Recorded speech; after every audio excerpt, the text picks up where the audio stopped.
Thanks, everyone. Calling the meeting order again. 2:34 p.m. and I'm going to turn over the floor to Monty for our vihena. Okay. Aloha mai kako. Anyways, I thought we just offered only 4 today. And so those of us who have been in halau know this one very well. No hona kia kua I kana hele hele ia lai ki ohu ohu e kaua koko. O na kino malu I ka lani malu e ho olu mai ana o laka I kona mau kahu. O mākou no, mākou no, mākou no.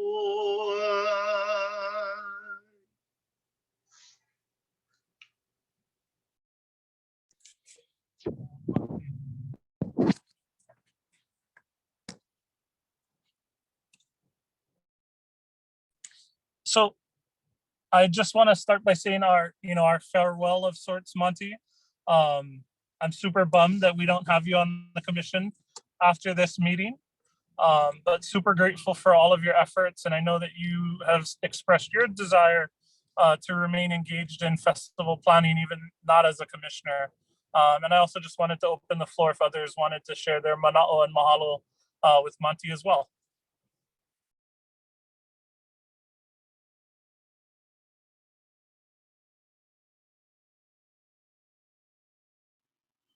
I think I said last meeting, Monty, but I just want to reiterate that I will certainly miss you. And I hope that we'll see you more. We'll interact with you more now that you won't be on the commission, since that is your goal, to be able to help more from the outside. So we will continue to call on you and engage with you so that you can be in this kako group with us. But just really heartfelt mahalo.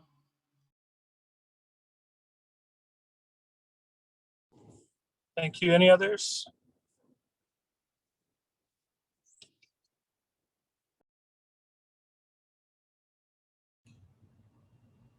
Monty, I only just got here, but I just want to say thank you for your service. It feels weird to say bye because I'm going to see you all the time still, but thank you so much for your service. I think you bring a lot of calmness and organization and work to this work. So I think we're really going to miss you, but excited that you're still going to be on here to support and make this happen. Aloha, Monty. And good luck, and we'll see more of you.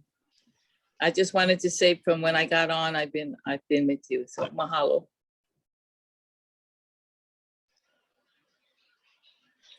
Awesome. Any others? Just mahalo, Monty, for your enthusiasm and your insights, and as everyone else has said, we know we will continue to see you. You will be involved, so mahalo.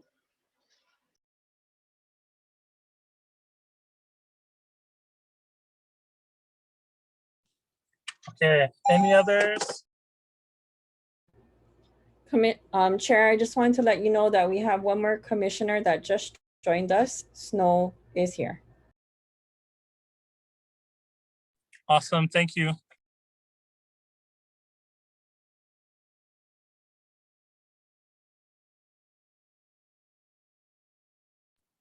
Okay, so I have to fix this because my camera's not on. Thanks for everybody who's texting me. 1 second.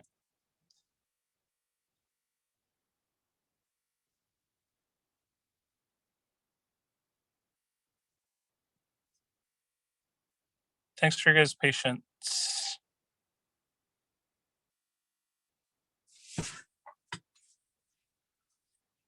Okay, I think I figured it out.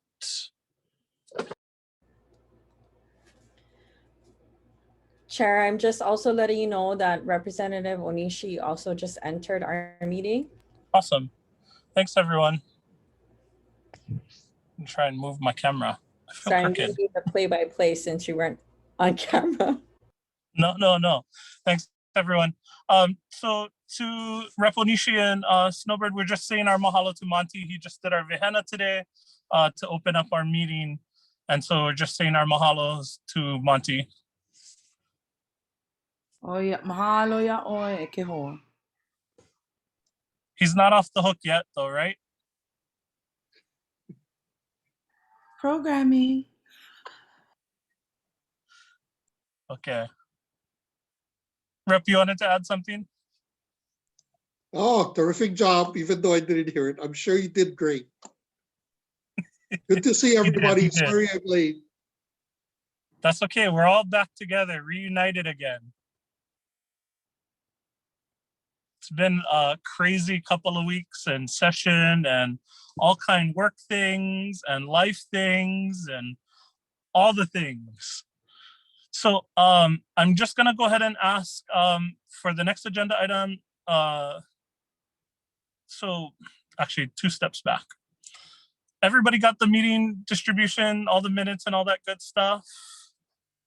Okay. And somebody's got to tell me if I go out of order because I don't remember what order I'm supposed to go in. Is it minutes then testimony or testimony then minutes? The latter? Testimony. Thank you. Perfect. Any members of the public want to testify on today's agenda items? Can go ahead and unmute yourself or raise your hand.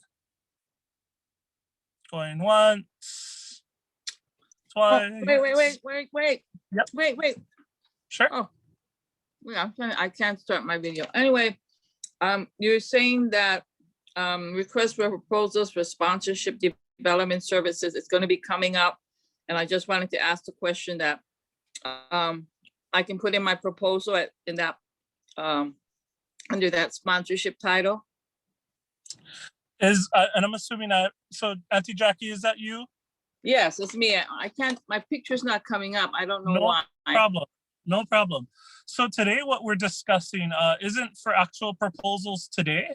What it was is to give commissioners a chance to figure out how we'd like to move forward in starting to do our fundraising efforts. So wouldn't present today. Today's actual discussion is around what we want to do and how we'd like to plan for fundraising.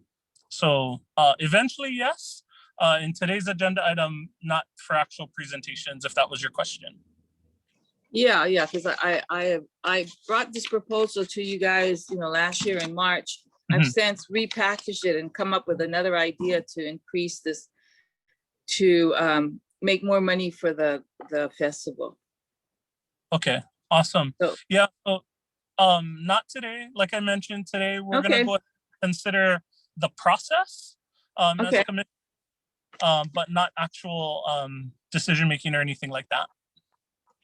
Okay, so actually I can put this in writing and submit it to you and everybody else for consideration for discussion later on.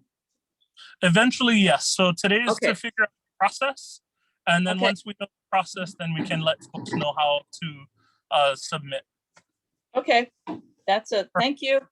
No, of course. Thanks, Auntie Jackie. Any other members of the public wishing to testify on today's agenda items?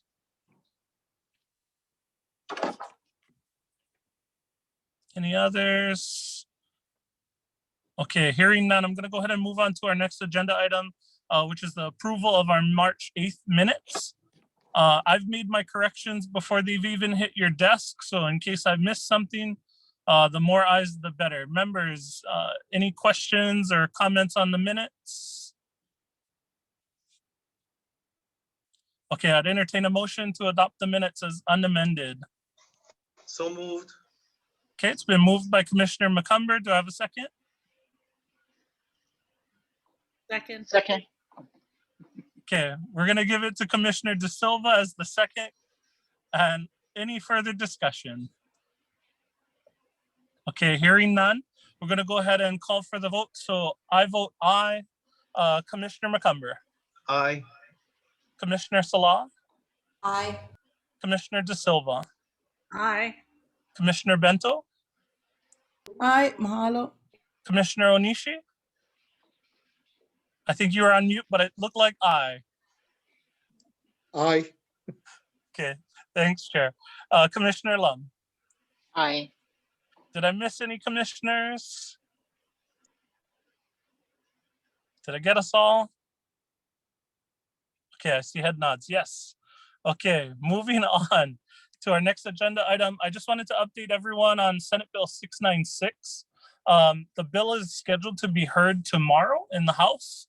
And so we've submitted testimony. Oh, go ahead, Jamie. Oh, I mean Wednesday. Today's Monday. Thanks, Jamie. I forgot what day it was. Wednesday, the 24th. It's scheduled to be heard. So the commission has submitted its testimony in support. The bill does have language in there that would allow commissioners to discuss matters of official business outside of a properly noticed meeting, so long as two conditions are met, if I understand it correct. One, that it's not more than quorum, and two, that whatever we discuss is brought up at a properly noticed meeting that we have to hold at least once per month, which shouldn't be a problem with the current schedule that we've adopted. Any questions, members, on the bill? And it means you're all stuck until August of 2025. I see all the joy and smiles on your faces on the camera. Okay. Any other questions? Hey, does that guarantee re-election? That's a good question. It does not, Representative.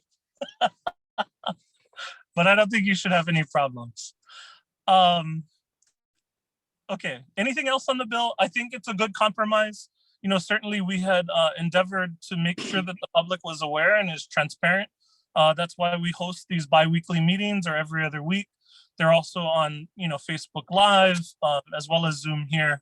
And then we take testimony at the beginning and the end of each agenda in that effort to promote transparency and all of the things that we do. But I think we also learned some really interesting lessons as we got closer to the original date, both in 2020 and then the initial 2021 postponement, that there are some things that are just needing to get done, and coordination is really, really important. And so I think we found a compromise for now.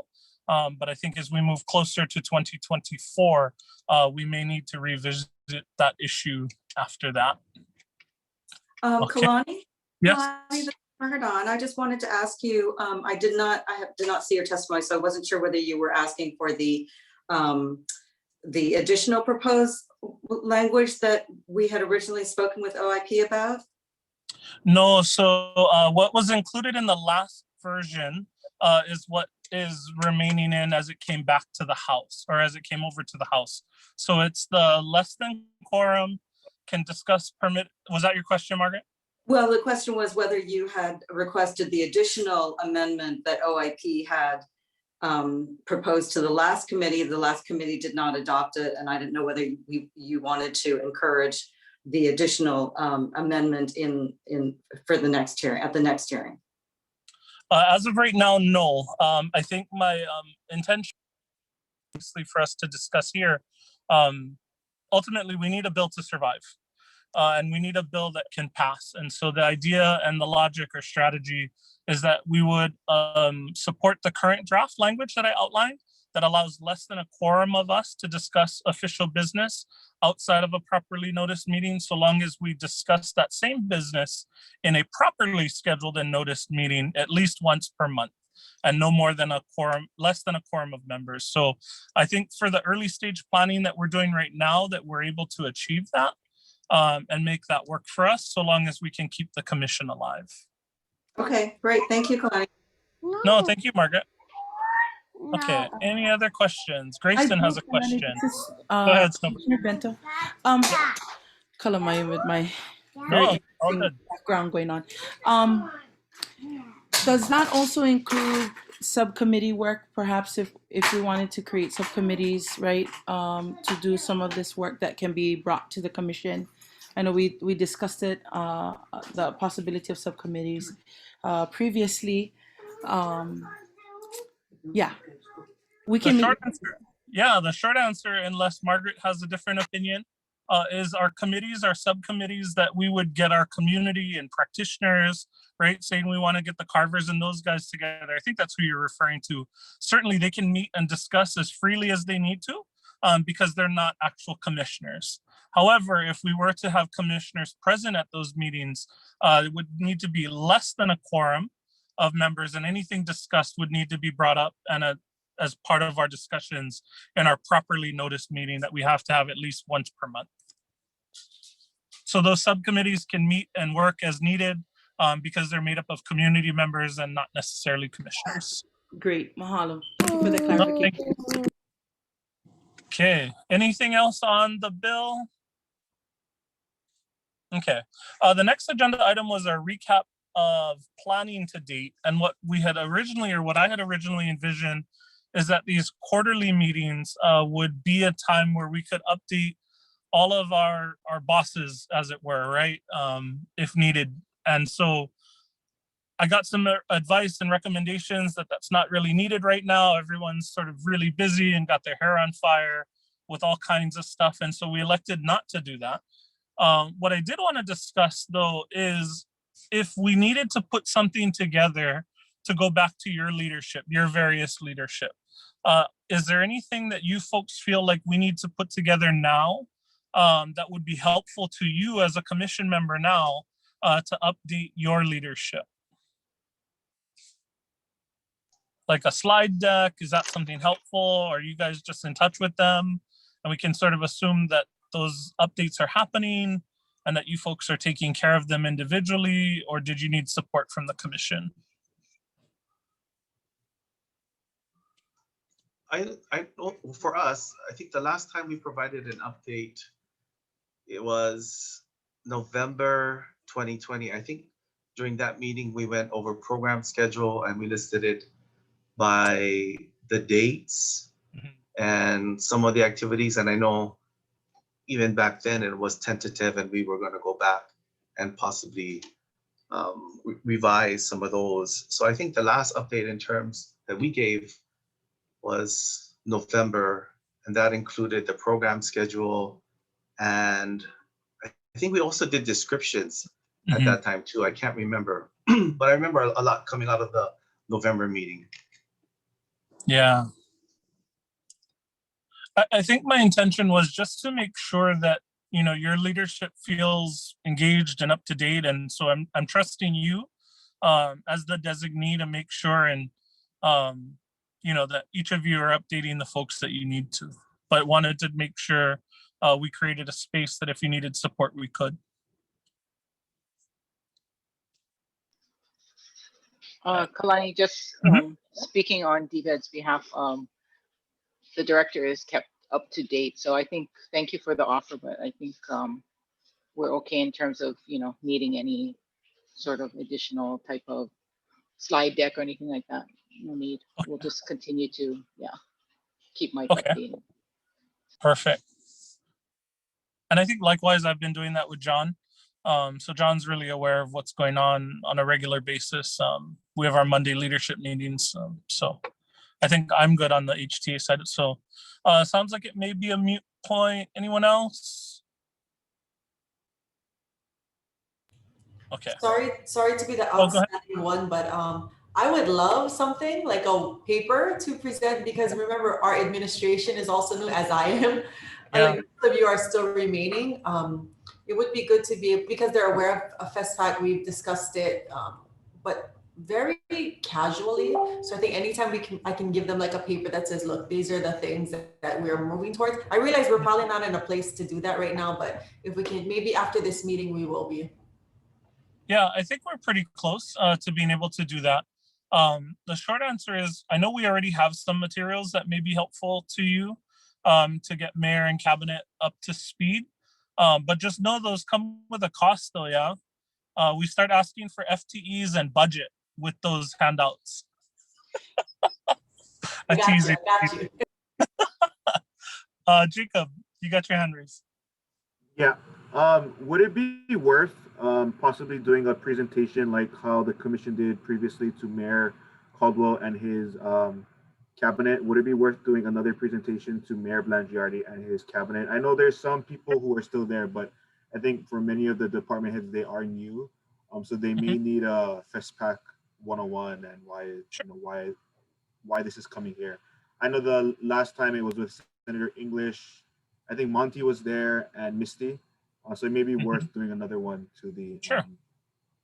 administration. Okay. Hey, So, Jacob, I think that's a good point because 20 out of 22 directors are new and some deputies are not, but for the most part, we're starting, with all new people. So that'd be really helpful. So, yeah, and we can help too from our communication standpoint. If there's any need for help with the slide decks, let us know. okay, thanks, Jacob. So Makanani, if I can work with you directly, you and I offline to schedule that. And then we just got to keep it to what we're able to as commissioners. But yeah, and then we'll make sure that staff can work out and have a slide deck ready for you. Okay. Anything else? Okay. Next agenda item. Wanted to know, well, let me step back. The next agenda item is to work on the program matrix and descriptions. So I'm hoping that today we've reserved enough time and mental RAM, if you will, on our computers and our brain to finish this up. Really would like to encourage us to get to a place where we all feel good with it and it's sort of POW and that we can move on. So with that being said, Ilya, if you could pull up what we have so far, and then Snowbird, what we talked about last meeting and I think was good is Antimapu remembered that we had brought up practices like hulu and poo as actual tracks that we should introduce and bring up. And so we've added those to the matrix that you had sent over last meeting for us with the cover letter. So I just wanted to make sure you were up to speed on that. And then, sorry, I gotta zoom. So anyway, I mean, Snowbird, if you want to open with any comments up at the top, but this is time reserved for us to actually hana ika hana and just do what we got to do to button this up. Unmute, Snowbird. We all doing it 1 year in. We all do it. I think I read through the minutes and read through also the venue sheets and stuff like that. I think it's just really not wanting to get into the semantics of it because sometimes that will hold us back or hinder us from being able to move forward. So when I knew I had some questions in my head about, are we calling the overall section multimedia? And then what does multimedia mean? Or are we, so there were those little things. And so I'm actually of the mindset that if we want to just jump right into it right now and go for it, let's just go for it. And then I can make the fixes to the matrix off of this sheet right here. That would make the best sense, I think, so that we don't have drafts all over the place. So I'm down to just dive in and go. Anybody else have mana'o before we sort of dive in? Okay. So we're going to start at the top. Any questions on this? I think this is our performing arts was sort of our big umbrella section.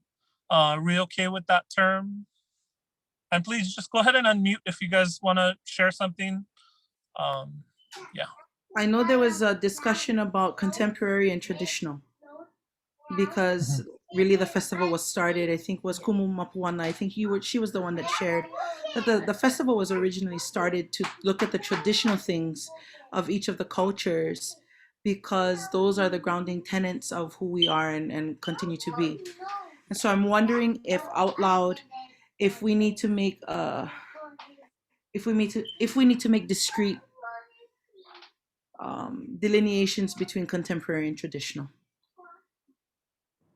And I think we were on that track in certain places, but not in all of it. And so if we wanted to say, we have temporary and traditional performing arts, that's in every aspect of the performing arts, right? In every subcategory that comes out under performing arts, we would be offering a place for traditional and contemporary works, for example, yeah?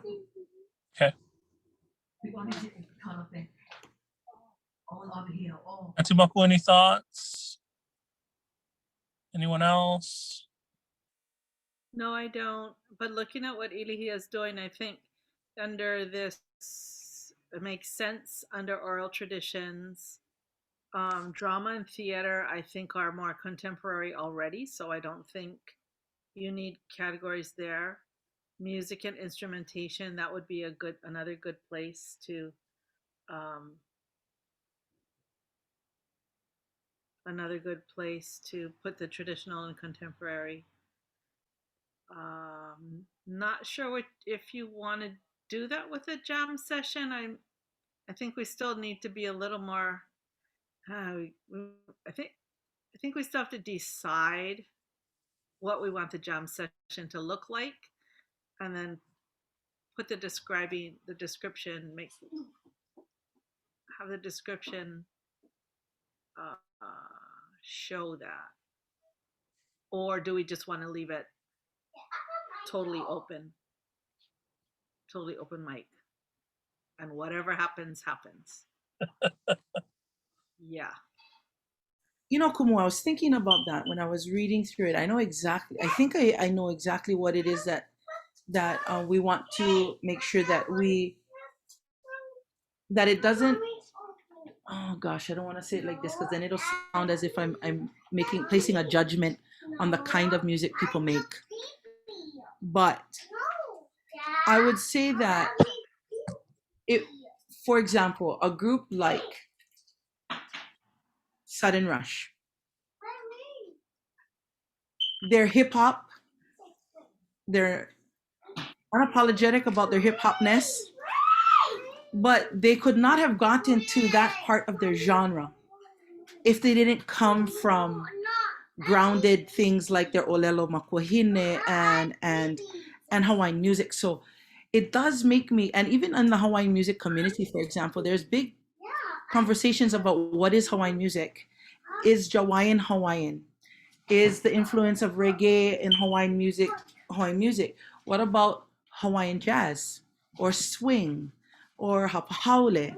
So there's going to always, I think, be those conversations. So I'm wondering if one of the ways that we to not be exclusive, but to be very clear about what we're looking to provide. Kalamai, children. That's Kalamai. life. No, no. It is. Actually, I'm just gonna interrupt real quick because life happened to me too today. I'm actually gonna turn the helm over to Monty to chair and moderate our discussion, so I can get to an actual desk. So I'm here, I'm on, but Monty's got the chair, and he's gonna take the helm. Perfect. Mahalo.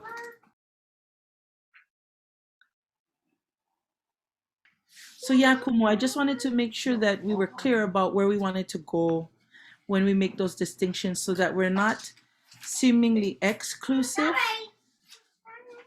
in a sense, but also maybe it's like showing how what they do contemporarily, how it ties to tradition or traditional practice. No, I understand, and I'm with you 100%.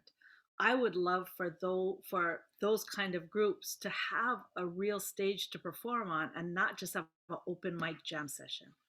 What I'm afraid of, my fear about that open mic jam session, is every night it's going to turn into a party, and then we're going to have security issues and alcohol issues and drug. I mean, the potential of that is there. And I think, in the jam sessions in the other countries, because in Palau that was the first time they had it, it didn't get out of hand, and it hasn't. But I just feel with the environment in Hawaii, the potential for it getting out of hand, and then once it's on the program, we can't take it off, even if 3 days into it, it's this huge headache that we've created. And I would rather there be a stage for contemporary music that is set up that way, and not just have whatever people are gonna on the planned. I think it's really important for all of that kind of music to have a place. but I don't think because of the jam session to have a place for them. I'd like a dedicated space for that contemporary music that has, like you say, grown out of the Olelo and grown out of Hawaiian music. I mean, you learn from there, and then you get influenced by Bob Marley and all these other things. And all the groups in the countries have been influenced by that kind of music, but not to get it confused with the time before all of that influence.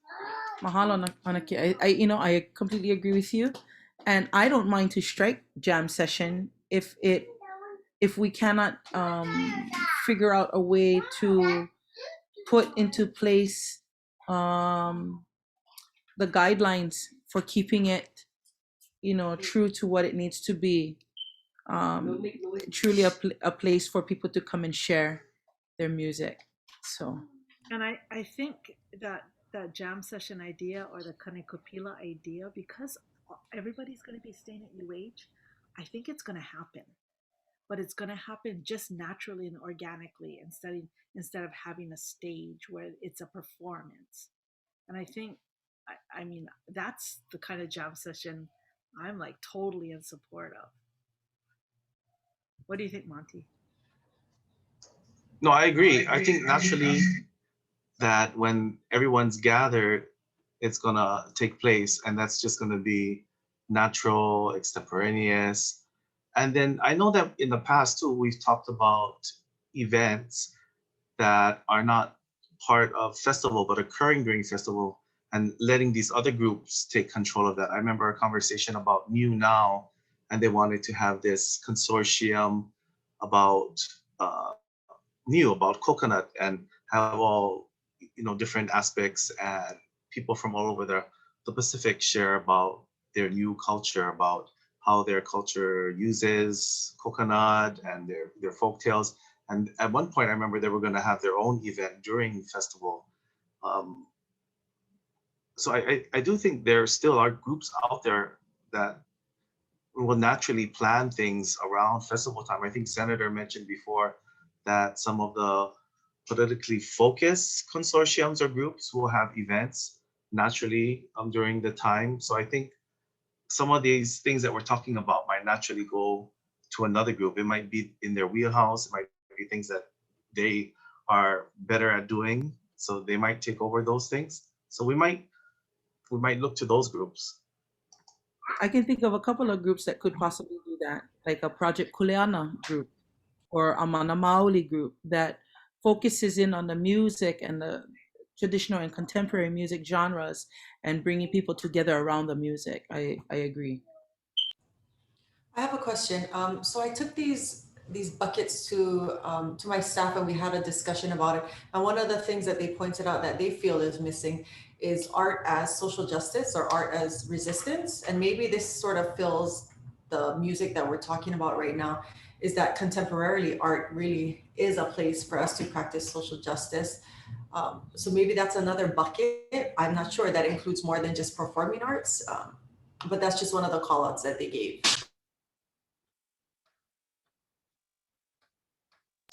Yeah, mahalo. Anybody else want to chime in on that particular note? Yeah, I would. Social justice. Makanani, I hear you, and I think that is going to happen on the contemporary side. What we want to be careful is not to start adding so many categories that it's harder to manage, right? So we're looking at big categories, and within that, the contemporary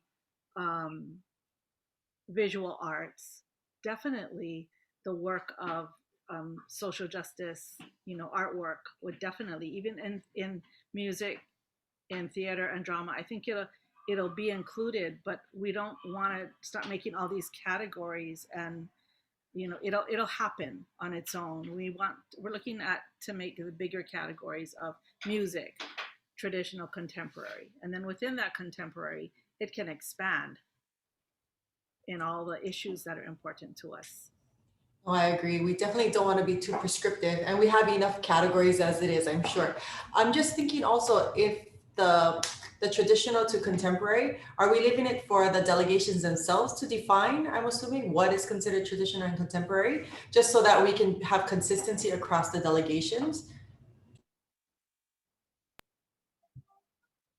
That's where the descriptions that we provide them will determine whether which category they put their presentations in, whether it fits into the traditional category or the contemporary category. So they have to make that decision because they're the one who knows what their presentations look like and where they come from. But we have to provide the descriptions, which will guide them to placing those performances in the correct category.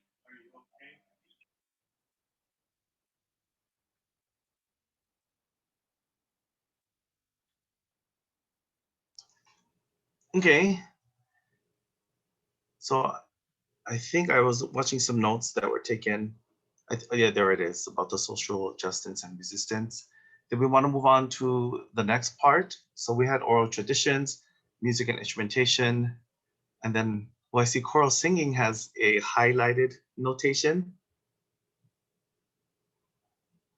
Yeah, because we haven't gotten to the place where we're going to, I think what it was if delegations choose to bring their choirs are going to be no less than 8 if you sing in 4 parts and you want 2 people per part.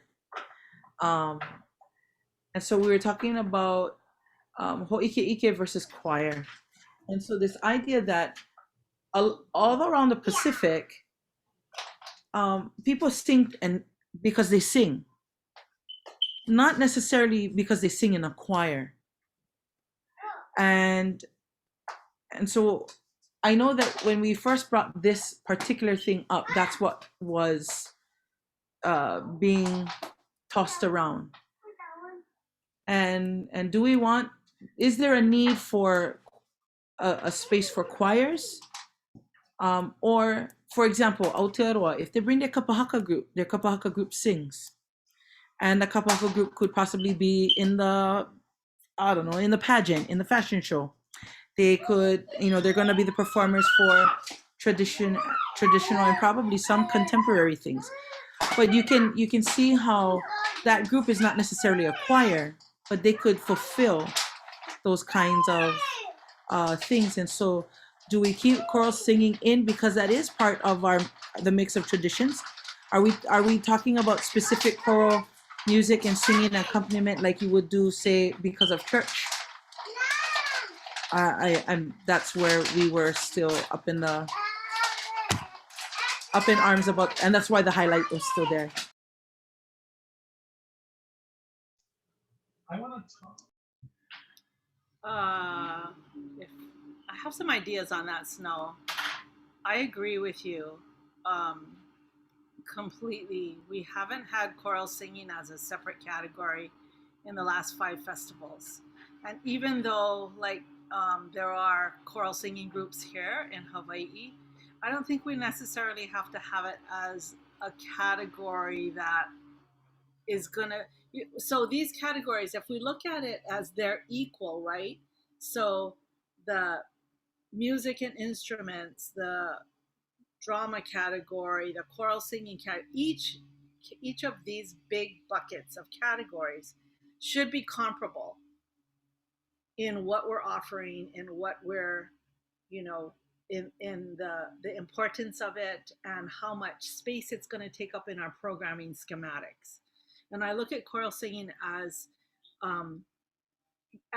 that's what's going to happen when we have the ecumenical service, which is what's happened in the past. There hasn't been a separate choral singing opportunity. And I think that given, especially now, since one of my students is calling it a COVID freeze, since all of that, and that we really have to be help the countries to be able to bring the most important people with them without having to challenge them with the number of people that they need to bring in order to fulfill the categories that we are offering to them. So I agree with you.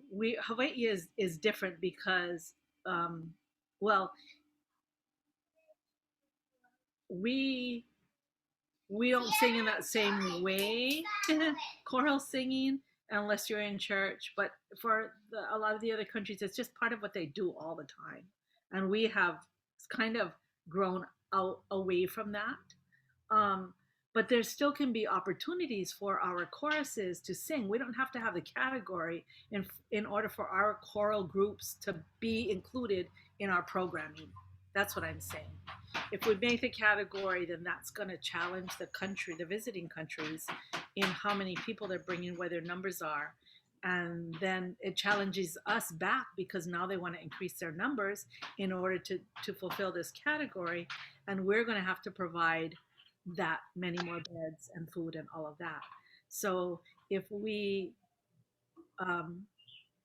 don't highlight it, but include it in, allow it to be included in the music part, in the contemporary music of category, allow choral singing to be included there, but don't put it in there. Don't type it into there. So No, thanks, Auntie. it'll I be agree. Hawaii choruses will be included there, but we're not going to ask countries to bring choirs. So delete choir. We're not going to ask them to bring choirs or choruses, but we will, when we send the information, we'll say at the ecumenical service, we would like, if you would like to, we're offering for every country to be able to sing one mele, and it's optional. So that, like the Kapahaka group, they'll be able to sing something, right? I mean, there's the Samoans, they're going to be able to sing something. The Tongans, they're going to have something to sing. And the Hawaiians, they'll put something together to sing. But our choral singing groups can be incorporated in there without making it a category or without even putting it into the information that we're sending to the countries. Because I agree with you, Snow, 100%, that I, Mahalo kumu. Auntie, I second your motion. Let's just cut it. If everybody agrees, let's cut it and move on. I don't mind to cut it, but what I would want to put out there for us to also consider is we have Samoan and Tongan and other Pacific peoples that live here in Hawaii, who we should be reaching out to for a festival like this. They could come as a community group, just like how you said, they can be part of those communities, but they're here and they don't need to be included in a delegation count as far as having to provide them a space to be, to take care of them housing wise or transportation, because they live here. And I think we more than likely we would be able to find and engage our the rest of our ohana of the Pacific who live here in Hawaii in such ways. I think they would love it. Personally, I think they would really love it, and they would feel like they're part of this and not being left out. No, I think the perfect, for me, a good way, I don't know if it's perfect, but a good way to give them a space to perform is to include them in the programming on the main stage in the festival village. Give them a spot. And so every day, or maybe 2 times a day, once earlier in the day and once later in the day, you have a non-Hawaiian, other Pacific Islander group that lives in Hawaii performing. So it gives them a space, but it doesn't give them it doesn't make them a part of the Hawaii delegation. It doesn't make them a part of the Tongan delegation or the Samoan delegation. Correct. Because that's where we have to be really careful, because we have to make sure that the countries themselves are representing their countries and not their countrymen who live in Hawaii. Correct. If Samoa wants to include in their delegation people who live in Hawaii but are from Samoa, that's their call.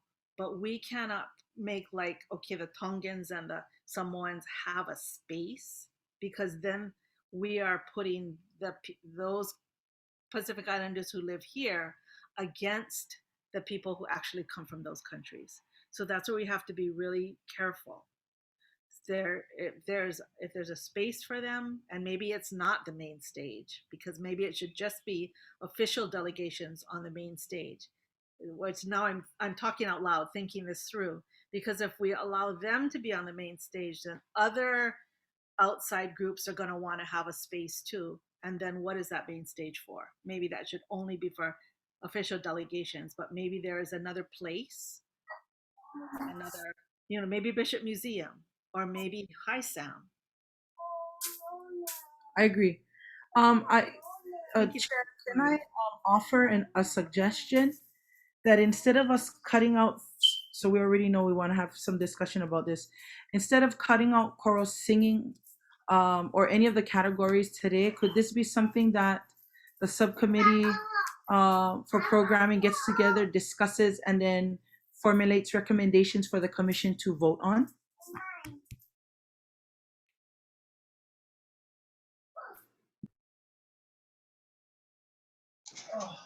So short answer is yes. And I mean, at the end of the day, I'm open. We have time, but we don't have time. I don't know if that makes sense. I guess my goal is to try to button this up sooner rather than later.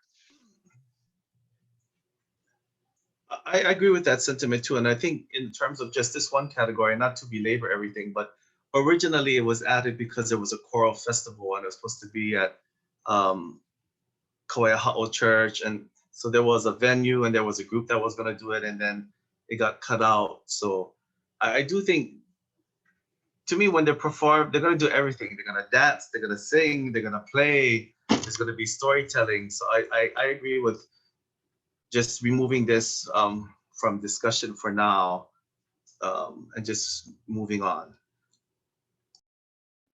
And Snow, maybe we can just take it off of the main matrix, and then your subcommittee can figure out how you're going to make a space for them within the major categories that we have. Is that possible? Would you be open to that? Yeah, I'm completely open.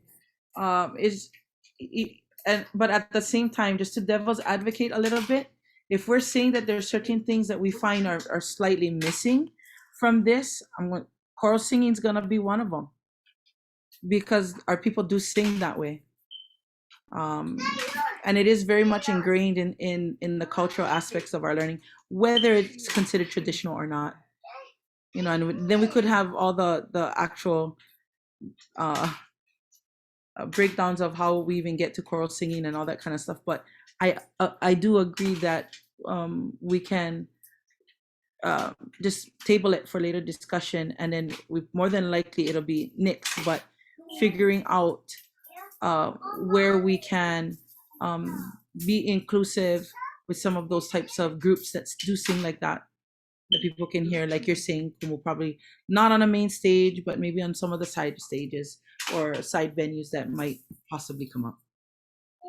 Right, and I think your comment at the bottom of this, which is Ho Ike Ike versus choir, I think if we just go back to a Ho Ike Ike, and that there will be opportunities for delegations to do this, but not to have a separate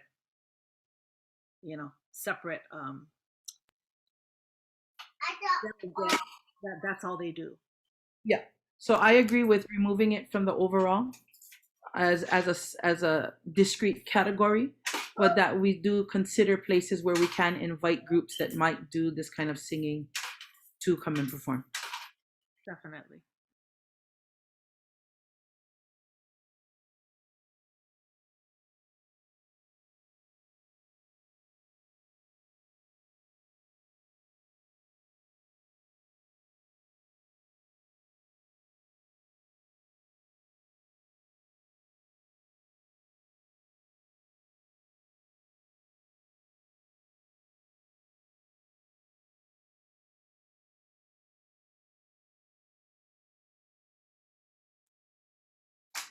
Oy, now I cannot hear it. Is somebody talking?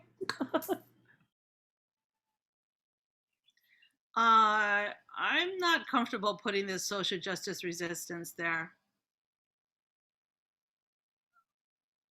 I I don't know how the rest of you commissioners feel, but I think it'll happen if it happens. And this is not the time and place to feature that. That's not what the festival is about. If it comes up in the festival, great, but I don't think we need to invite it into the festival. It's just my personal opinion from my experience. So you know where this could live is when we do panel discussions and forums and things like that, because we could ask, Yes. we could ask a group to come and talk about how they got to this music or whatever. That could be a place where that lives. It doesn't have to be called out this discreetly that way. I don't think. Exactly. So these are all the symposium panels that we want to have, and we should be all of these things. And they come up. Somebody should be making a list so we remember all of these side conversations of things that we want to include in it in that. Thank you.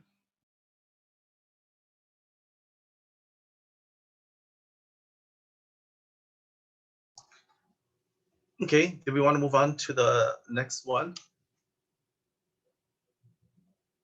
Was it dance? I think dance is the next one, right?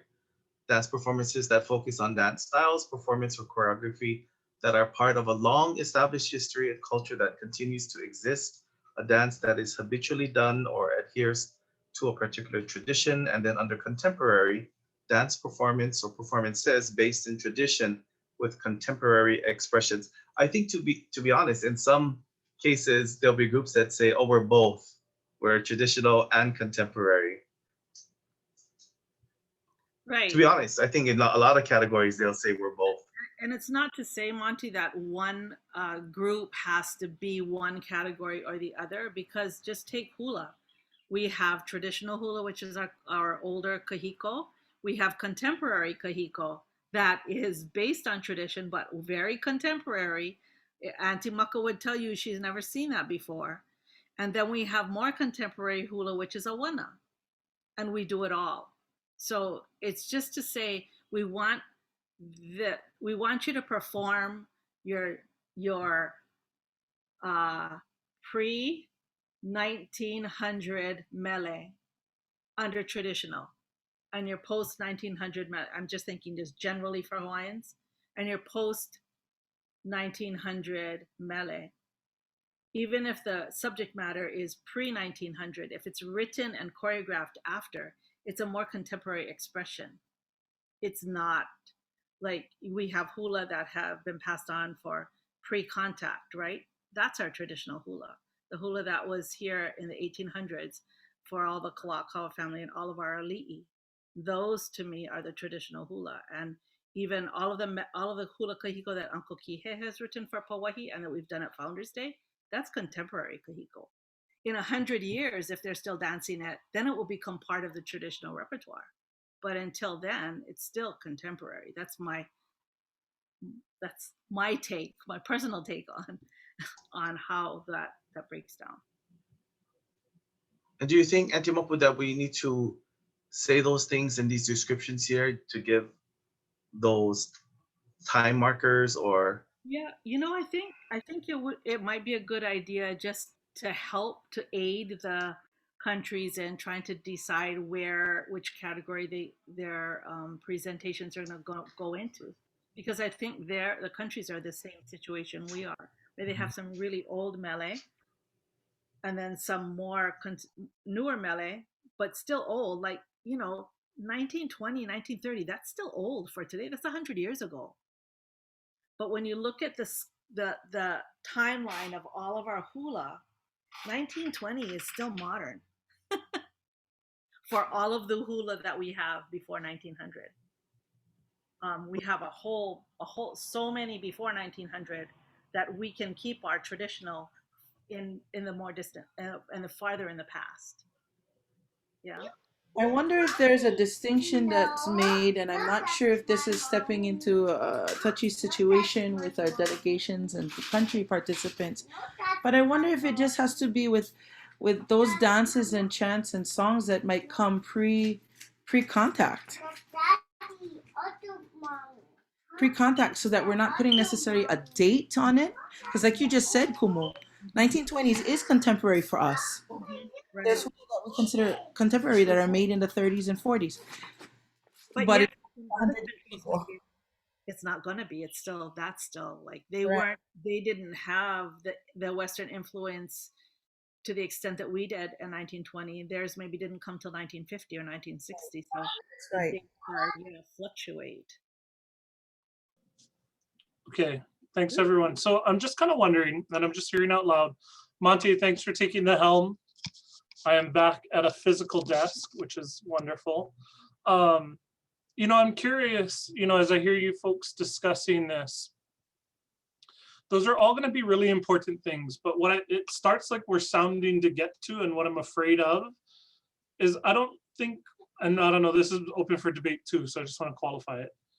I don't think we want to give them a Merry Monarch rule book for each category. I don't think that that's the purpose and intent of this exercise. But I think we do need to be descriptive enough so that we can say, like, these are the big things we want to, kiko-e, and just sort of like put the dot on, and like, I don't know. So I'm just kind of thinking out loud. I don't want to start setting timelines and dates, because as we think about the region as a whole, Right. 19th century, 20th century, all of those things might mean different things to different people in their own context. And I think if we get down that road too far, we'll become too prescriptive. I don't know, thoughts? Yeah, and I also think if you look at the Maori, right, and all of the stuff they create, we can't tell whether their haka is brand new or it's 200 years old, because it all sounds the same. It all, I don't know it enough to know where the differences are. But when it comes to hula, I do. So yeah, and it's different with each country, and then what you consider traditional, what you consider contemporary, and maybe just to put a little more explanation in the contemporary, where there is more Western influence into their traditional dances. I'm not sure if that's the right words we want, but I agree with you, Kalani. We do not want to give this, get too finite into what we want, but we also want, and sorry, I'm thinking out loud again. Now I'm going back to thinking about the last 5 festivals and how the requests for information come to us, and they pretty much are just traditional, contemporary, and for those of us who've been to festivals, we know where things lie, and each country decides that. What I really don't want to happen, and I don't know if there's a way to prevent it, so we may not be able to prevent it and just have to deal with it when the situation arises. And what happened in American Samoa, where we went to a stage giving starting with hula kahiko, and the group before us was doing Bob Marley, and it just didn't fit for that to come after, so we withdrew our participation for that event, and everybody went home. And I don't want that to happen, so I don't know if there's a way to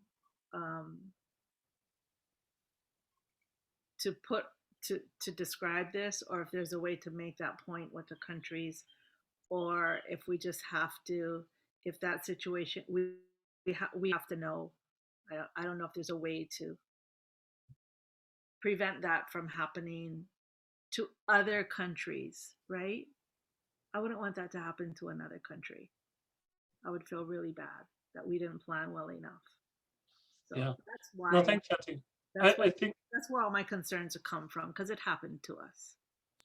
I think in an effort to keep us moving on these topics, what might be helpful, and I think what we can lean on is, fundamentally, I think it's just got to come down to our constant and regular communication with the heads of delegation.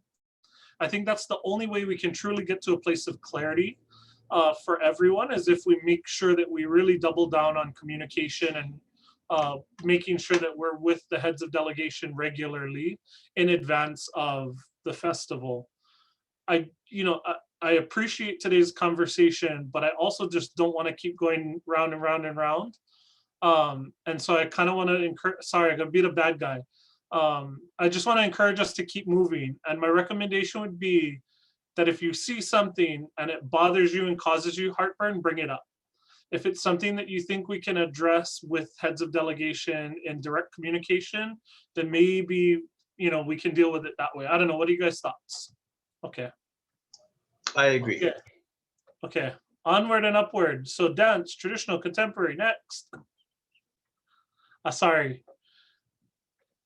Anything in the mixed media bucket?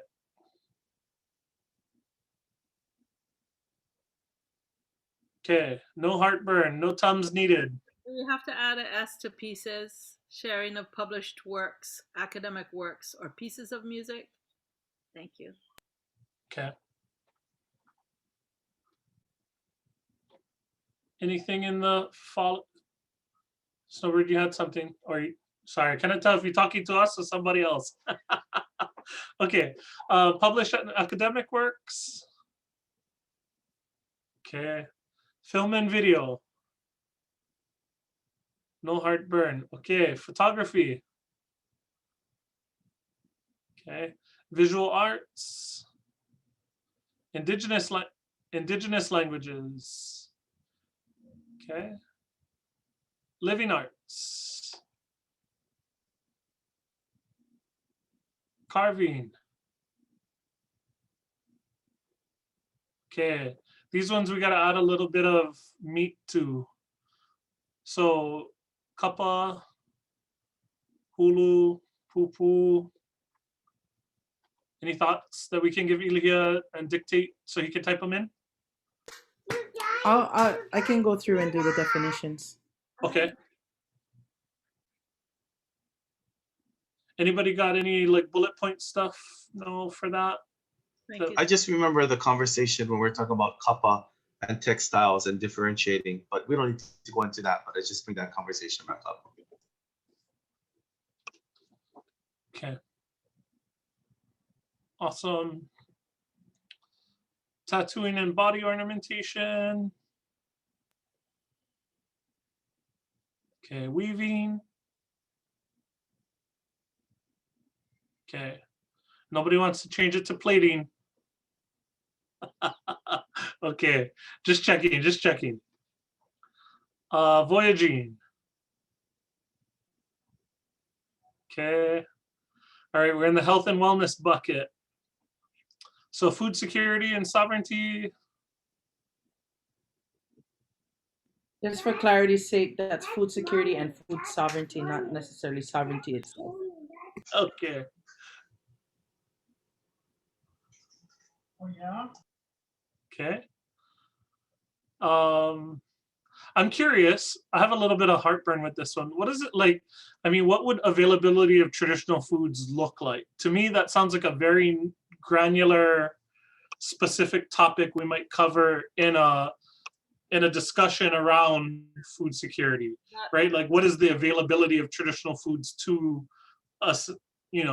So I would recommend we sort of take that out or make that as a note for a specific seminar under food security, but we have a food security bucket. I agree. Okay. Ilya, you're making me dizzy. Where we went? Where we going? I'm all confused. Where we went? Bye-bye. Availability of food sources and things. And that could easily go again into panel or forum or symposium type discussions. Okay, one other thing too. So if I understood, I'm gonna kind of flip this on its head a little bit. I'm gonna recommend we use culinary arts or something akin to that as a bigger bucket. And the food security, food sovereignty, aipono, access to traditional foods all become topics or subsections of a larger food something. And I hesitate with culinary arts because I think culinary, I just get a very Western, like French cooking technique, right? Like poaching versus whatever, hard and soft boiled eggs or whatever, but something food. Nourishment. We could say traditional preparation of food, traditional foods that you normally would see. Something to that effect. Traditional food preparation.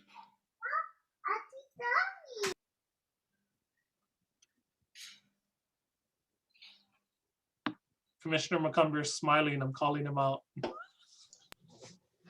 No, I was just saying cow. I know everybody liked their afternoon snack right about now. Okay. Any other thoughts to the sort of this bucket? My only other thought would be we might be I like ceremonial things, so I would love to hear about how they prepare food for ceremony. Because what you tend to have in ceremony is not necessarily what you feed everybody else. Yeah. And that I don't know if that takes the place of a traditional, you know what I mean? So there's a little bit of a aligning that would have to happen with this definition. Was that discussed, that ceremonial food, or do you want it prepared?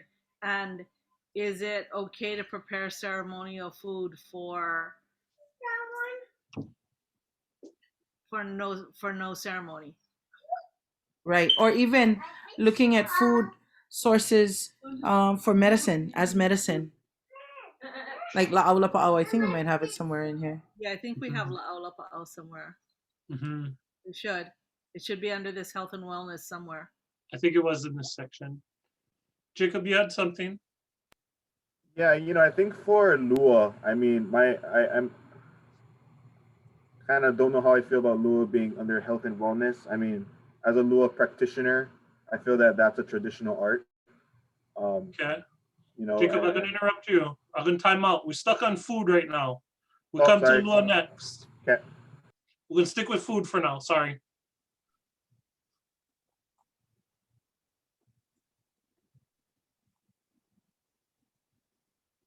Is there I'm kind of struggling. Like, I just want to call it me'ai and move on. Like, I don't want to overthink it. Like, there are so many roads and paths to discuss it. Yeah, food traditions, something like that. But then that way we can cover all of those things. And then we can let the subcommittees and, the working groups sort of get into the weeds. But at minimum for us, are we okay with something like food traditions? Okay. And then all of those great ideas, like, I don't mean to discount them, right? Like ceremonial foods versus regular everyday eating, what a traditional diet look like, access to these things, all of that stuff I think will come up. But just for our purposes, to give it the umbrella and the structure or the framework, that's kind of where I was trying to get at. I think that's good. Food traditions. Okay. Under health and wellness. Yes. Yeah. Okay. And then Jacob, now you're up. And then indent the ceremonial foods and the food security, because that comes under the food traditions. Yeah. Yeah, like that? Works for me. Okay, Jacob, now you're up. Now we can talk about Lua. Yeah, I mean, I would put it up there with the other traditional arts. That's just my thoughts. And I know Senator Kehokalole had some thoughts about that too and felt pretty strongly about that.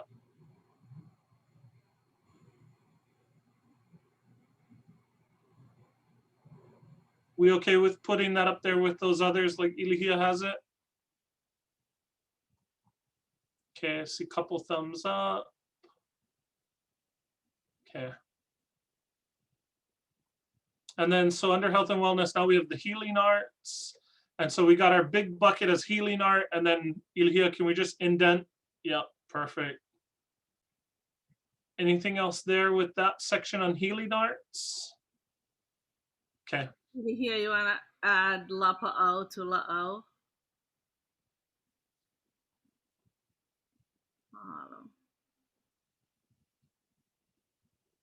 Okay.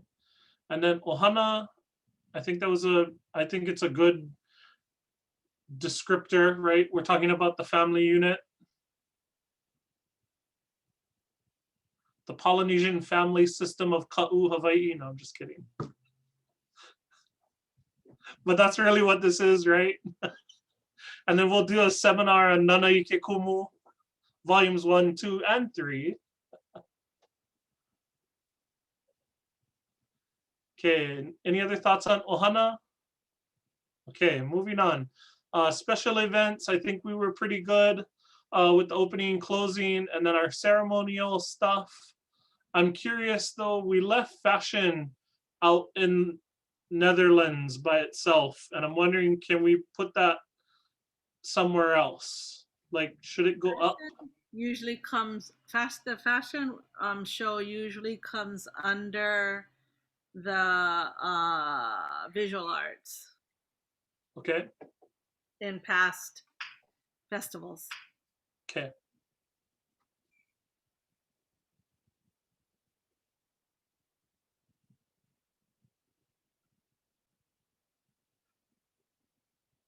Yeah, indented under there.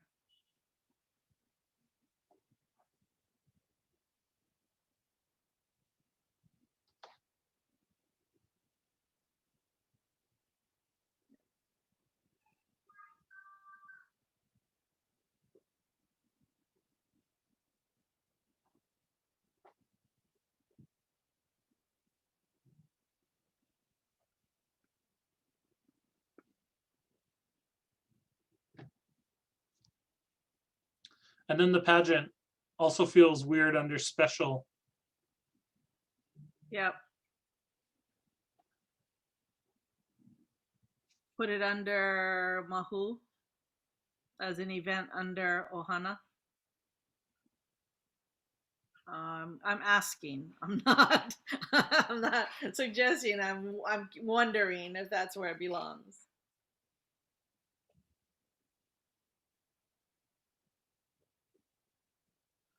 I'm okay with it living there. Yeah, me too. Okay. Okay. And I think that would round us out. We're pretty close. How are we feeling? Are we gonna have a ceremony or not? Some kind of a arrival. Doesn't have to be like, you know. I'm just curious. Every festival I've been to, the last 5. I think I might have mentioned the last time I was actually in a meeting that Kalamai. It's okay. We've all been there. We've totally all been there. Oh boy, the Mo'o is gonna get it from the tutu right now. So we talked about the fact that Hokule and Hikianalia more than likely will be on the Moana Nui Akea voyage that's slated to start in 2022. And it's going to last all the way through 2026, which would also be the 50th anniversary of Hokule'a's first launching out of Maui, heading down to Tahiti. Amazingly enough. So just. But we did mention talking to Ohana Va'a about their canoes that are home, like Kanehuna Moku, like Makali'i, like all our other canoes, Mo'okiha, and the opportunity that it would be for us to engage the Ohana Va'a to be part of a possible Va'a arrival ceremony. But I don't know where we went with that after we initially brought that up. And if there needs to be contacts made, who would that be? And I don't mind to be the one to make the initial contacts if have to. Yeah. So just to add a little bit to the vision of a Va'a ceremony, for most of the festivals that I've been to, the Va'a arrival has just been 6-man Va'a, like whatever not the not the double hulls, not the voyaging canoes, but just the outrigger type va'a that have arrived. Sometimes they allow the heads of delegations and or head of state representative to ride in those va'a, and sometimes they don't. It's just the arrival of, it's just the idea of people arriving, which is the official, it represents the official arrival of the delegations. But so some, it can be small. It can be just the canoe clubs. It can be canoe clubs with designated members of delegations, or just with Hawaii delegate, whoever we want. It can be 2, can be 20, it can be 200, or it can be the other, smaller voyaging canoes as well. It can be whatever we want. And I think my recommendation is to balance the feel that we want with the financial aspects of what we can afford. Thanks, Auntie. I just kind of want to call for the question a bit to keep us moving, because it's almost 4 o'clock. My inclination is that we should have a va'a arrival ceremony. What it looks like, what we're able to do within our means, I think we can work over the next couple of years to determine. But what I'm most curious from your thoughts today, commissioners, is yes or no on a va'a arrival? Okay, Yes. thumbs up. Yes, yes. Okay, so I think the short answer is yes, we're going to have a va'a arrival ceremony. What it looks like and what shape it takes, we can figure out. But just to keep us moving today, we good. Okay. Anything else? Okay, then I'm going to call also for our thoughts, and I'm going to preface it with what I'm thinking so you guys can kind of get my vision. I know that there's a lot of detail that still needs to be worked out, but I don't want to have to keep coming back to this document every meeting. I also want to extend our trust in our commissioners and our practitioners to guide us in the right way. And so my recommendation at this time is that the commission adopt this document and the matrix being adjusted for the changes we made today, and that we adopt that as our big programming categories, and do so at this meeting so that we can actually move forward with the subcommittees and creating those and getting the practitioners engaged and actually start building out the framework. So I'd entertain a motion. Oh, there we go. You beat me to it, Commissioner. Okay, so it's been moved and seconded. So moved by Commissioner McCumber, seconded by Bento, and I'm gonna vote yes. Commissioner Bento. Aye. Commissioner De Silva. Aye. Commissioner McCumber. Aye. Commissioner Onishi. Aye. Commissioner Lum. Aye. Did I miss anybody? I think Makanani had to step away, that's why. So I'm gonna go ahead and call that approved. Yay. Give ourselves a hand. We are there. This is really exciting. And I know we're all really eager and anxious to get into the details, and now we'll be able to. So please note that this dialogue will continue. We do have a little bit of time, but now I'm excited that we can finally start to think about building out the subcommittees for each of these areas and letting them come back to us with feedback as we build out the actual schedule and topics and seminars and all the detail that we all want to get into. So please know that for us as commissioners, we'll have another opportunity as that committee work continues to be involved and engaged, right? And to steer that. That's our role as commissioners and the commission. But we also got to give them some space to work. So any closing comments on this portion of today's agenda? Congratulations. Yes, congrats, Kako. It's exciting. Okay. So Ilihia, oh, you beat me to it. You pulled that down. I'm going to open back up my agenda. Sorry. I have too many windows open. Okay, can we pull up the festival venue template next?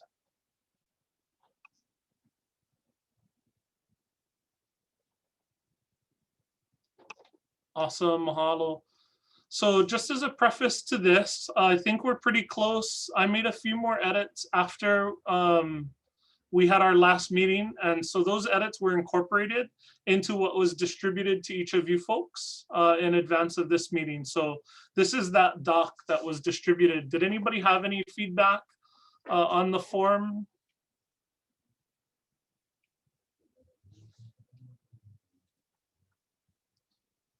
I think it's pretty good. I changed some things. Can we stop right there? So like for ADA compliance, I just changed it to a flat out, are you compliant or not? Because I think that also helps lead us to, okay, well, can we make this venue work or not? So I just changed it to more of a direct question. Part of the reason why I did it that way is I also want to just be cognizant that if we ever were to secure federal funds or certain donors, they're really particular about things like that. And so we don't want to find ourselves in a situation where we have a non-compliant venue, but use, say, federal dollars for. Okay, thanks, Elia. We can keep scrolling.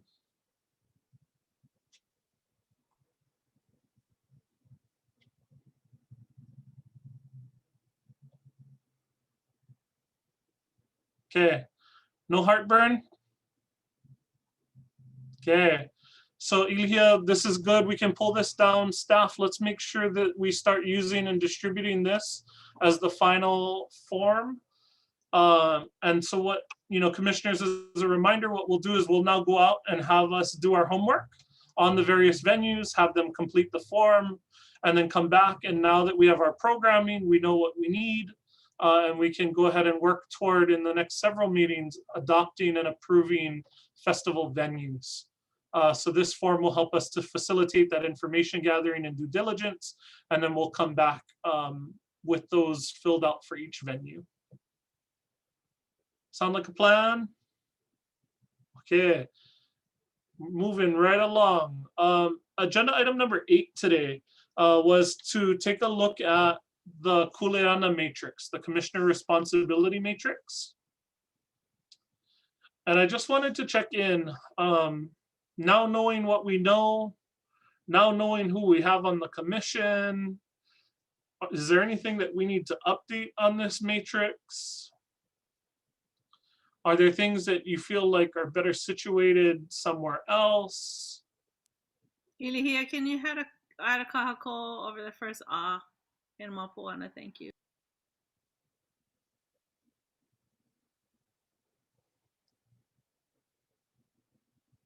Okay, this is what happens when Commissioner Salah's not in the meeting. She get venue, so no, she get homework.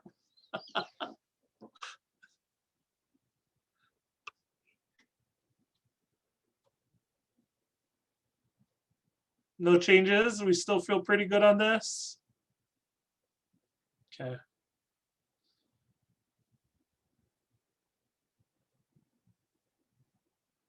Okay, speak now or forever hold your peace. Okay, hearing none. I think we're pretty good with this then. And so I'll just note for an example, like the opening and closing ceremonies are still my kuleana. I'll go ahead and take care of getting the venue form filled out for opening and closing. Commissioner Bento, if you're still able to and willing to help with the arrival, you would do the venue form for, say, Ke'ehi Lagoon or wherever, we're thinking best, but I'll leave that with each of us. Auntie? Can the staff send the commissioners that finalized copy, please, of the, Sure. the Kuleana matrix? Thank you. Sure. Okay. That went way quicker than I thought it was. I thought there was going to be all kinds of horse trading, like, hey, you take my venues for this, or I'll take venues for 1,000. okay, I'll take programming for 100. Okay, agenda item number 9. This is a new one, and I sort of not snuck it in. That's not the right word, but I didn't, this isn't something we've discussed recently, but wanted to make sure that in this quarterly meeting, we created some time and space to have this discussion. The agenda item is pertaining to fundraising for the festival and coming up with some of the strategy And one of the things I'd like to recommend to the commission for our consideration as it goes in terms of process is that, I think when we were running up against the deadline for 2020 and 21, it was hard to sort of formalize a fundraising process. And there were all kinds of things that allowed that to happen.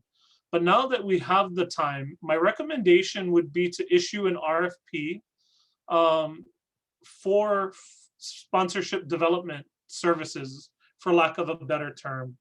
But the idea being that we could then solicit someone to get donations for us. I don't have a fancier way of saying it. I want to figure out if there's a way that we can RFP someone to do grant writing, right, for the various grants. I want to figure out if there's someone who can do just direct actual solicitation on our behalf for the festival with large funders, right? Large, multinational or international foundations, the kind of private funding that exists, et cetera, because we know we're going to have challenges meeting the cost of this festival if we don't. And if we don't get money, then all the wonderful things we just spent, the last hour or so talking about aren't going to come to fruition. So I do want to open the floor up to commissioners about what your thoughts are on fundraising and potentially issuing an RFP for fundraising development services. I think it's worth doing the RFP. And then I know in many cases, both for the capital fundraising and the grant side, the person in charge takes a percent of what's brought in. And so I guess that can be considered by the commission. I think at one point too, we also discussed wanting to do outreach to the different chambers of commerce throughout the different islands, or maybe focusing on Oahu at first. And then maybe, I think we also talked about the business organizations on the community level, especially if we're gonna do some satellite performances, doing outreach to the business communities and letting them know about this. So make sure that they're ready, right, for festival themselves, and that they tell us too what areas they need information or assistance, and how they can create or help to create that really nice visitor experience or attendee experience. Any other thoughts? I'm all for doing the RFP and getting someone who can help us with the fundraising. And I think, for our discussion too, like Monty had mentioned, I think the ideal model for me is if there is someone out there willing and able to do it that way, because we don't have cash up front, right? We won't have cash to pay someone a normal fee, but if they were willing to work from the perspective of as taking a percentage, and all of that could be negotiated up front, but just knowing that the commission won't have cash to outlay if they'd consider taking a percentage once the fundraising was secured or the capital was concerned.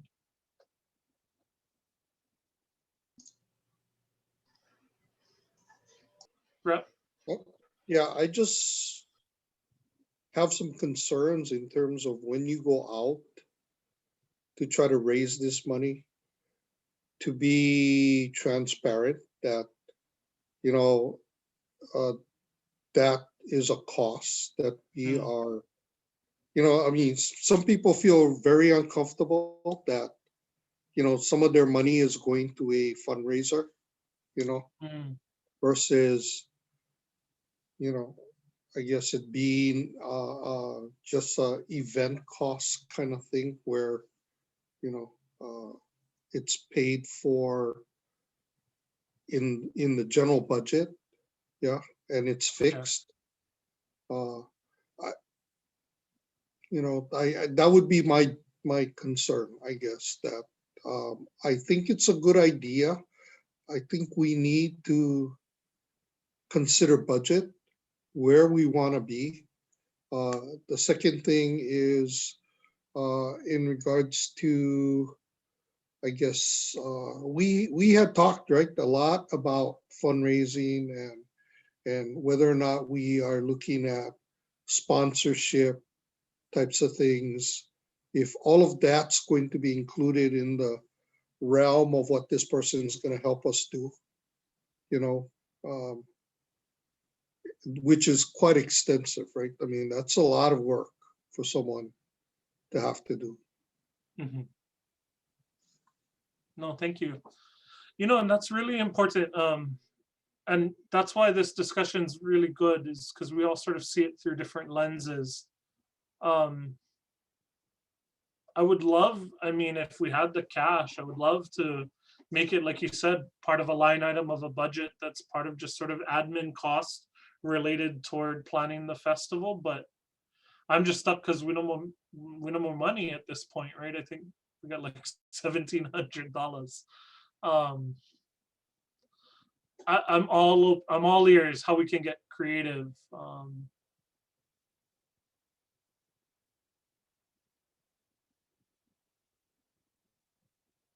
Anybody got any other thoughts, experience that they've done with fundraising of this nature?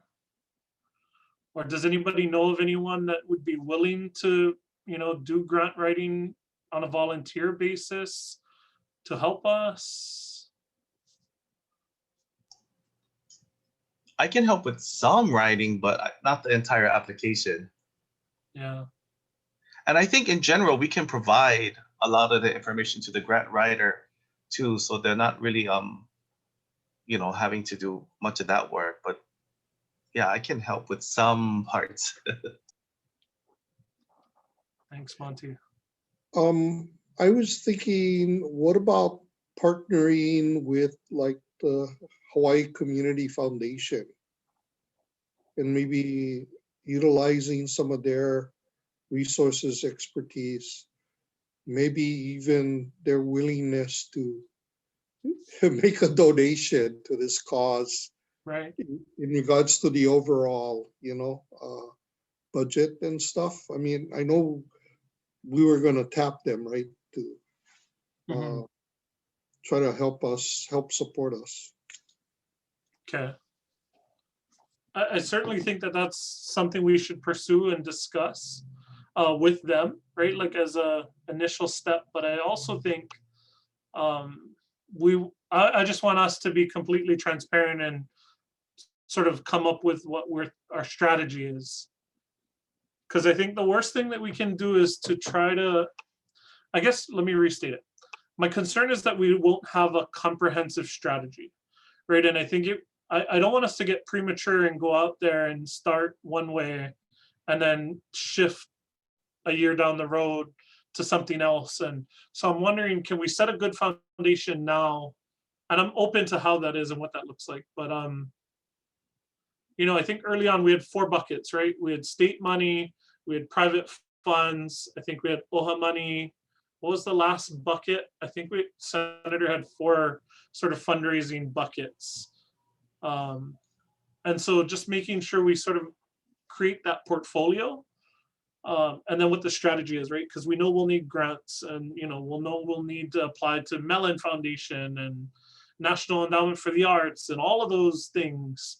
But who's going to be air traffic control to sort of keep us all on track, and then make assignments for asks? Because that can get also very confusing, that if one of us asks, one, and we're not paying attention to and tracking who's asking whom, we can get offline real quick. So what I'm also thinking about this fundraising person is they would sort of help to keep us in line and say, okay, this is the portfolio of asks we need to make. We know Commissioner Bento has relationships with person X, so she'll go ahead and make the ask for that. Commissioner De Silva has a relationship with so-and-so, and she'll make the ask for that. And just kind of tying that all together.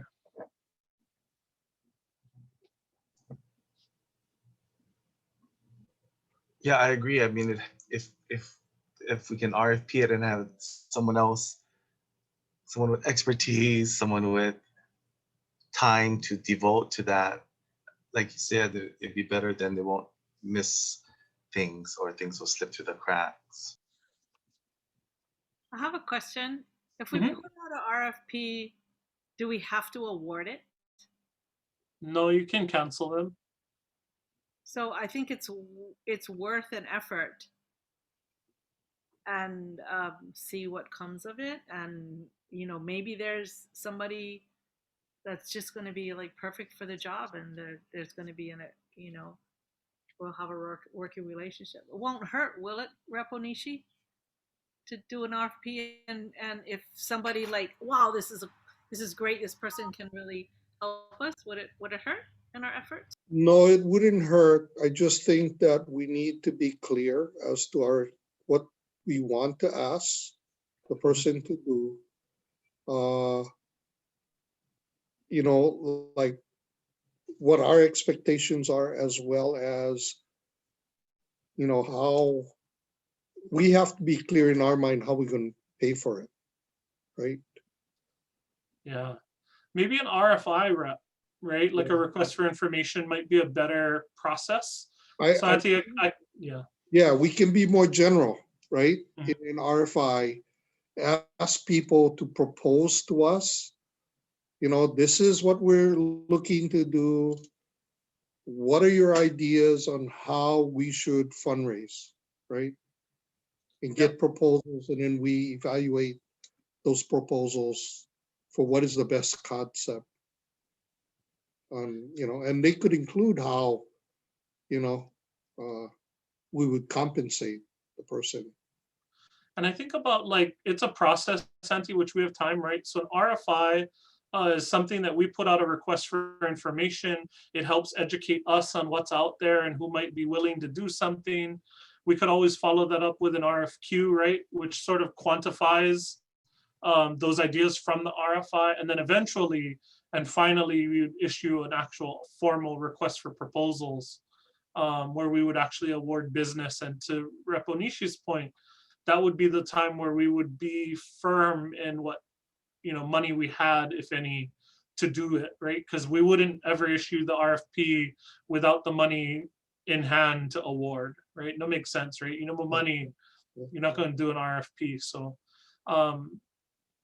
do we like the idea of an RFI and sort of throw out the palu and see what we get?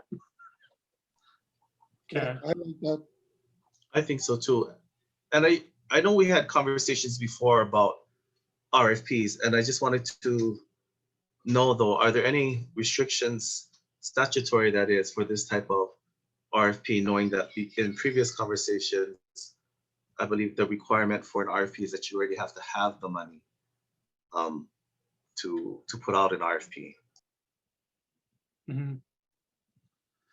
Yeah, and so we can work with Jamie and DBED on that, and what the RFI looks like, and make sure that everything is done appropriately and legally. And but to your point, yes, I hear you, right? We would never go asking for proposals not having money in hand.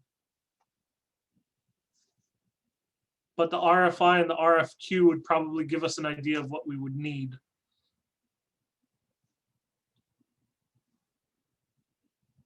Sort of this continuum of, right, like educate, quantify, and then compare. In my mind, that's how I kind of boil it down.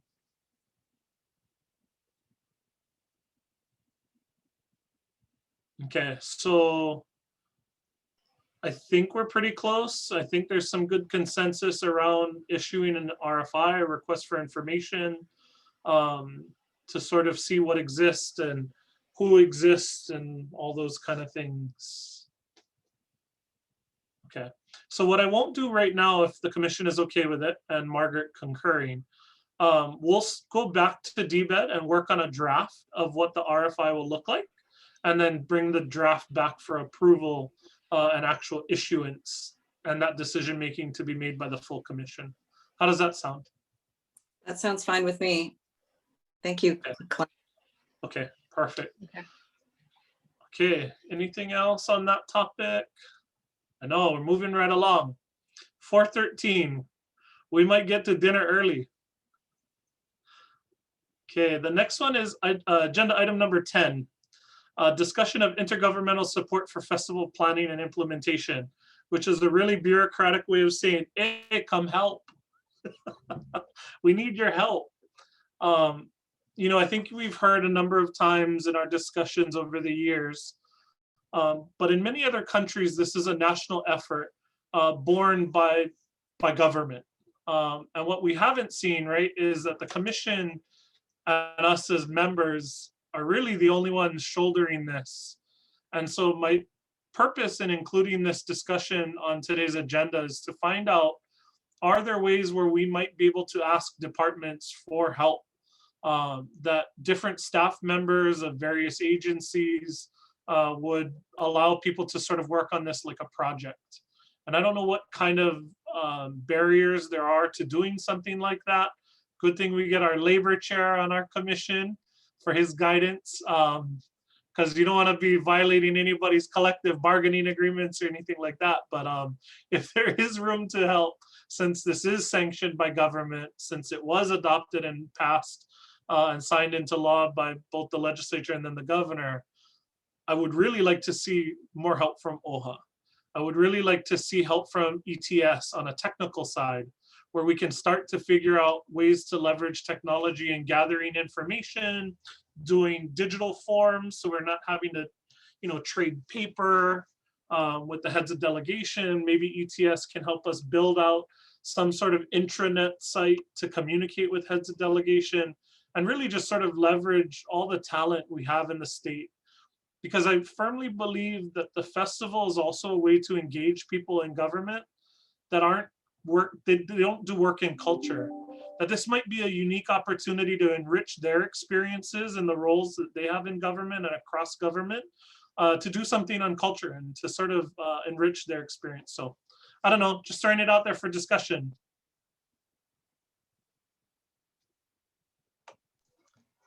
Yeah, I think along the lines of intergovernmental, aside from the departments, but looking again at the university system, I know before we talked about looking to them for several things. One was ambassadors, volunteer programs, and I know that some of the universities, maybe not the UH system, but also including Pacific University and those, they have specific courses related to event planning. I think Hawaii Pacific University actually has a degree in event planning. And then of course, looking again at the different community colleges, but in terms of intergovernmental support, looking again at the counties as a way to getting the festival out there and maybe leveraging different personnel from the mayor's offices. Okay. Rep, you had something? Yeah, I was going to say we already have some intergovernmental support from the county, which we are very grateful for, Yes. and hopefully will continue. But in my mind, this area should be intergovernmental and intragovernmental, because intra would be the state. Inter would involve not just the counties, but I think we should be putting out an ask through our congressional team for some federal support. Because in fact, this is a US, right, sponsored event, or should be a US sponsored event.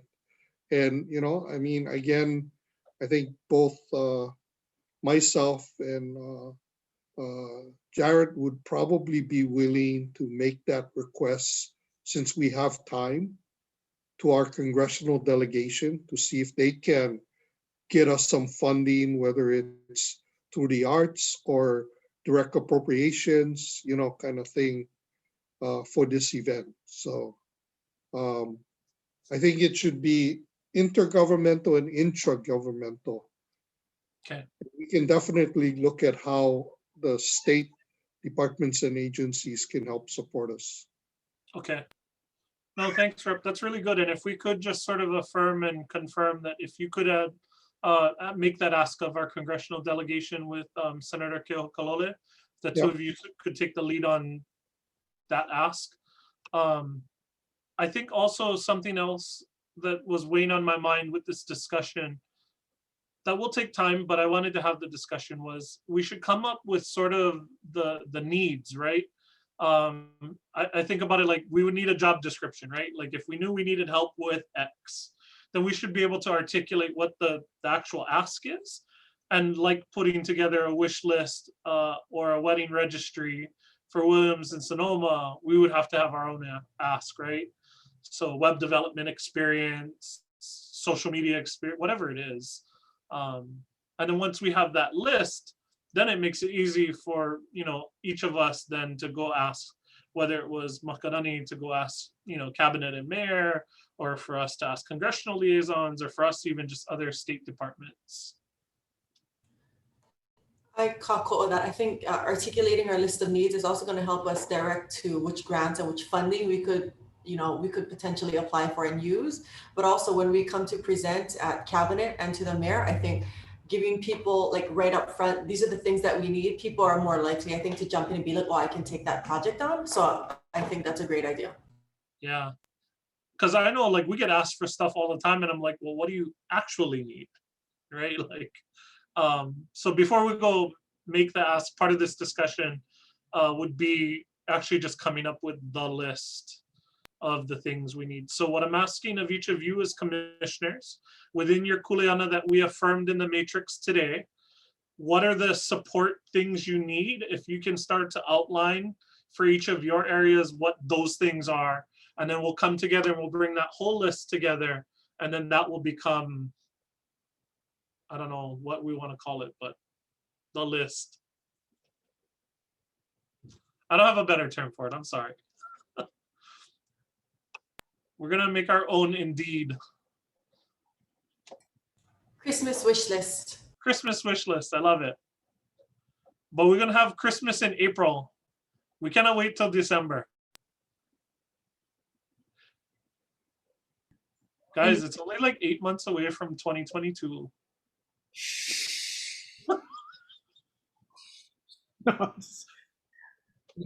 I think scary, right? I think the exact same. Oh my gosh, it's almost 2022 and it's like, March 2021.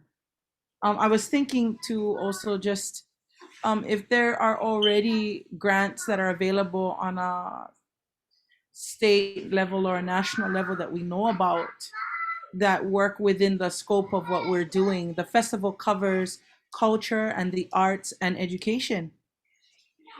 And then also, Native peoples. And so even looking at, because I know at one point, Niatero wanted to sponsor some panel events and some of the events that would be running simultaneously with the festival. So just kind of keeping those ideas in mind too, because I think that kind of is what led us to certain sponsors and trying to seek out sponsorships.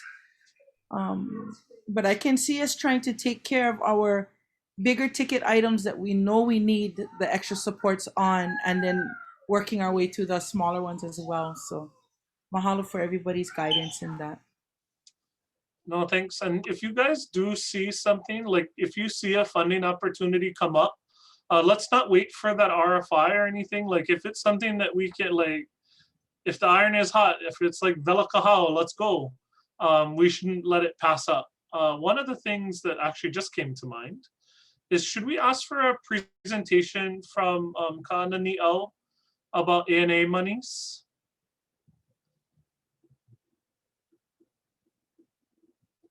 And maybe have them present the opportunities that exist next meeting? Absolutely, especially if they just told us that they added another 20 million for language focused programs. Yeah. That would be good for us. Okay.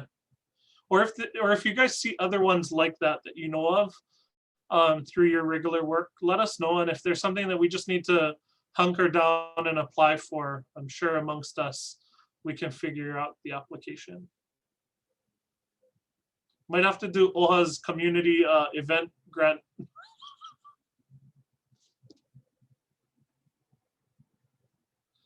Okay, anything else? So homework for this agenda item number 10, put your list together of your needs or what your support needs are. Think about them like a job description or a project description outline. And that way people can sort of grasp what our ask is. Okay, anything else? Yes. I gotta go make a call real quick. So I'll be off for a little while. Okay, and actually that's the last agenda item. We just have public testimony, next meeting and adjournment. So good timing. Okay, Thank you. Thanks, Rep. Okay. So I'm gonna move on to public testimony. It's agenda item number 11. Any members of the public wishing to testify on things that they've heard today?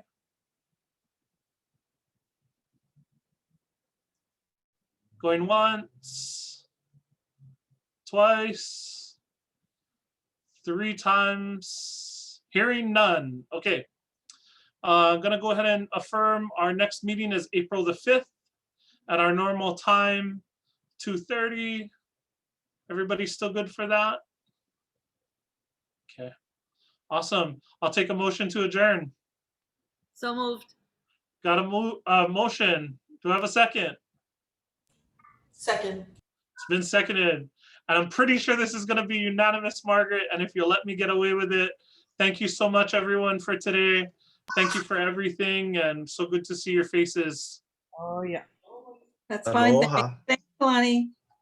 Okay, Mahalo. thanks so much, everyone. Bye. Okay, Aloha. be well. Aloha. Monty, Hui hao.